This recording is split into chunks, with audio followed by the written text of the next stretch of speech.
자기계발 강사로 널리 알려진 김미경 강사. 한 2년 전에 그분이 사업이 참 힘들어졌을 때가 있답니다. 너무 힘들어서 그냥 도망가고 싶은 극단의 상황에 놓였대요. 죽고 싶은 마음이 들 정도로. 지금까지 매일 새벽 4시 반에 일어나서 그렇게 열심히 살았지만은 돌아오는 것은 허무와 상실뿐이었다고 말합니다. 이 강사의 어머니는 신앙인이었어요. 새벽 기도를 열심히 하는 기도의 사람이었습니다.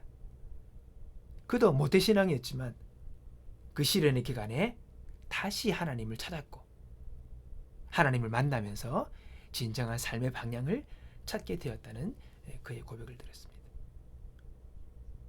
그가 폐허가 된 자신의 마음을 살리고 싶어서 매일 아주 사소한 것부터 감사한 일을 찾아 다이어리에 적어 나갔답니다. 남 탓을 멈추고 반성일도 기록하면서 그렇게 했대요. 그러자 놀랍게도 마음이 서서히 살아나기 시작했다고 합니다. 그는 단지 성공을 위해 사는 삶이 아니라 내면에 더 깊은 소리를 들어야 한다고 말하고 있습니다. 여러분, 오늘 자본주의 사회에서는 결과가 나와야 합니다. 성과 중심의 사회이기 때문입니다. 그래서 사람들은 쉴 수가 없어요. 휴식조차도 노동을 위한 준비로 인식되기 때문에 사람들이 자기를 돌아보고 자신의 삶의 방향들을 수정하기가 어려워요. 너무 정신없어요. 쫓겨가요. 그러기에 오늘일수록 우리에게는 관조하는 시간이 필요합니다. 즉, 말씀으로 자신의 삶을 돌아보는 시간이 필요하다는 것이죠. 오늘 본문에서 시편 기자는 하나님께 기도하는 것처럼 보이지만 사실은 자기 자신에게 말을 하고 있는 것입니다. 내 영혼아, 왜 낙심하느냐? 왜 불안하냐? 하나님이 함께 하시지 않느냐? 라고 하면서 자신을 설득합니다. 자신에게 말하는 거예요. 이런 자기 대화의 과정이 시편에 자주 등장합니다. 이것은 단지 우리 심리학에서 말하는 그 자신과의 대화하는 정도가 아니에요. 이것은 하나님의 말씀인 진리에 자신을 맞춰가는 과정입니다. 튜닝하는 거예요. 이게 중요한 것입니다. 팀 켈러 목사님은 이 구절을 요동치는 심령을 단단히 붙들고 하나님의 말씀을 기억하라고 자신을 다그치는 셈이다. 그렇게 표현을 합니다. 여러분, 자신을 다그친대요. 가만두지 않고 말씀으로 찌르는 거예요. 그리고 말씀으로 누르는 거예요. 야, 정신 차려. 왜 낙심해? 왜 불안해? 하나님이 계시잖아. 그렇게 자신에게 설득하고 있는 것입니다. 많은 사람이 침체와 낙심 가운데 있을 때에 자신의 감정이 시키는 대로 하면 우울과 절망과 낙심 속으로 들어가게 됩니다. 그러나 우리의 지성과 감정과 의지는 여러분 진리가 아닌 거예요. 그 말 따라가면 안 돼요. 우리 내면은 타락한 본성을 갖고 있습니다. 그래서 옳지 못한 생각과 옳지 못한 감정을 주는 거예요.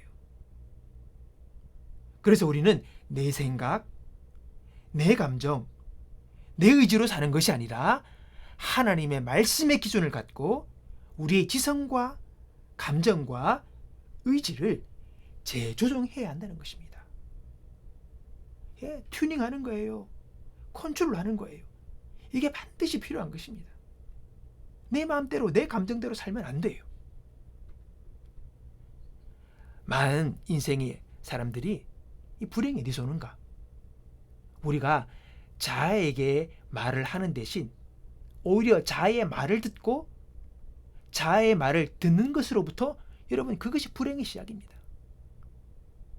우리는 흔히 많은 자기계발서에서 말하기를 내면의 소리를 들으라 이런 멋진 소리를 합니다. 여러분, 그러나 여러분 명상을 하고 묵상하면서 자신의 내면의 소리를 듣는 것. 근데요, 성경 어디에도 우리의 내면의 목소리를 기울이라고 하신 말씀이 없어요. 이걸 알아야 합니다.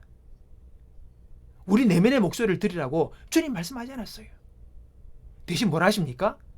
하나님의 말씀에 귀를 기울이라고 합니다. 이를 분별해야 합니다. 이게 올바른 방법인 것입니다. 마틴 로이드 존스 목사님은 오늘 본문의 말씀을 통해서 자아가 우리에게 말을 걸게 하지 말고 우리가 자아에게 말을 걸어야 한다, 이렇게 표현을 하고 있습니다. 이게 자신을 다스리는 방법이에요. 자신을 조절하는 방법이에요. 진리로 우리가 살아가는 방법이에요.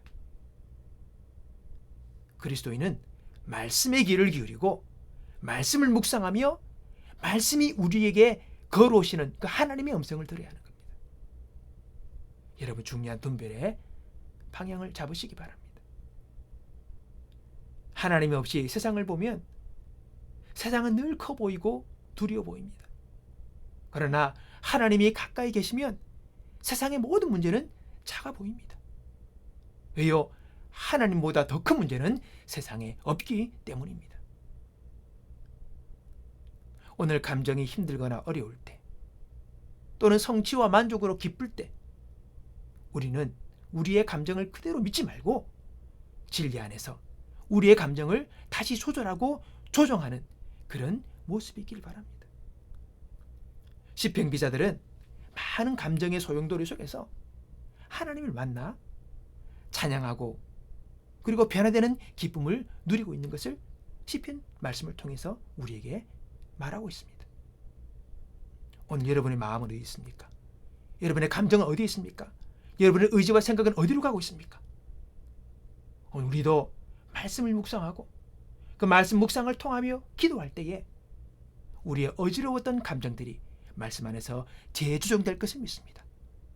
그 가운데 말씀 통해서 우리에게 말씀하시는 주님의 음성을 듣게 될 것이고, 그 주의 음성이 우리의 인생을 이끌고 나갈 때에 우리는 승리하는 인생을 살아가게 될 것입니다. 오늘 우리를 인도하시는 주님은 세상을 이기신 분입니다.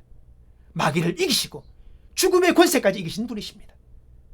오늘 그분의 말씀에 우리 인생을 걸고 그 말씀을 따라 오늘 살아갈 수 있는 저와 여러분의 인생이 되기를 바라는 것입니다.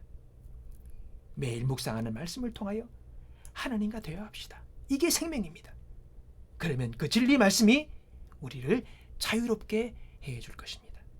이 놀라운 자유와 평안이 오늘 저와 여러분의 심령 가운데, 우리의 삶 가운데 주장하시기를 주 이름으로 축복합니다.